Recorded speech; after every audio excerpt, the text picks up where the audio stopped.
I never saw myself as a sinner my whole life.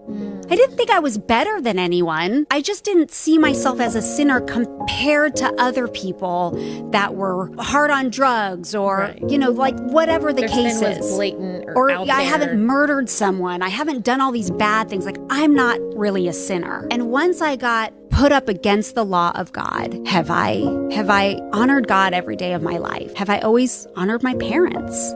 Have I ever told a lie? Have I ever stolen something? Like, those four in itself, I'm like, yeah, I remember stealing gum as a kid.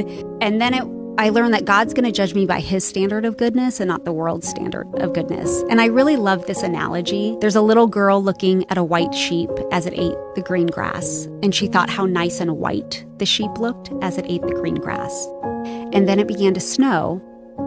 And she thought how dirty the sheep looked against the white snow. It was the same sheep, but a different background. So when we compare our sin to the standard of the world, most of us come up reasonably clean. But when we compare our sin to the snow white righteousness of God's law, we'll see that we're in fact filthy, dirty. And it was then that I realized, oh, I am a sinner because God holds a different standard of goodness than the world does. And that's when I saw my need for Jesus for the first time.